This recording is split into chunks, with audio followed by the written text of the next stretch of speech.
আমাদের অন্তরের মধ্যে সেই কোরআনুল কারীম যেটা আমাদের জন্য, আমরা বলি আমাদের কিতাব কোরআন, সেই আপনার কিতাব আমার কিতাব পড়ে আমাদের অন্তরের মধ্যে কেন এই প্রভাবটা আসে না?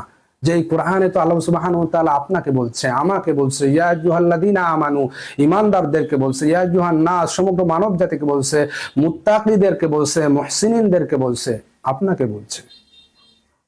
কেন আপনি কোরআনের শক্তিমত্তাটা বুঝতে পারছেন না? প্রভাব আপনার অন্তরের মধ্যে পড়ছে না।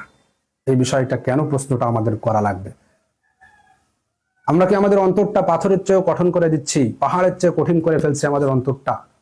এই বিষয়ে আমাদের একটু ভাবা লাগবে। এই কেন প্রশ্নের উত্তর আমাদের করতে হবে। আস্তে আস্তে এই কোরআনের আলোয় আমাদেরকে আলোকিত হতে হবে। সুতরাং কোরআনের কাছে ফিরে আসুন, কোরআনের আলোয় আপনার অন্তরটাকে আলোকিত করুন। এই পাহাড়ের মতো কঠিন অন্তর হয়ে গেছে, পাথরের চেয়েও কঠিন অন্তরটাকে আপনি কোরআনের আলোয় আলোকিত করুন। কোরআনটা পড়ুন, কোরআনটা বুঝুন, কোরআনটা নিয়ে একটু চিন্তা করুন। আপনি শুধু পৃষ্ঠার পর পৃষ্ঠা পড়ে যেন না, আপনি একটু মাঝে মাঝে একটা আয়াত নিয়ে আপনি একটু চিন্তা করেন, তাফাক্কুর করেন।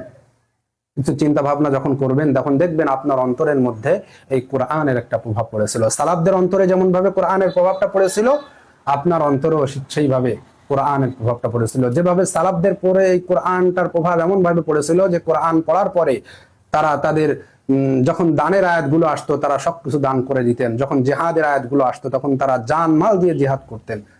যখন আল্লাহ সুবহানাহু ওয়া তাআলার ভয়ে কন্দনরতের কথা আসতো তখন তারা ভয়ে এত কাঁদতেন। ওসমান রাদিয়াল্লাহু তাআলা আনহু জাহান্নামের কথা শুনলে এত কাঁদতেন না, কিন্তু কবরের কথা শুনলে এত কাঁদতেন। কবরের আযাবের কথা তার স্মরণ করতেন আয়াতগুলো। এর জন্য আমাদেরকে এই বিষয়ে খেয়াল রাখতে হবে।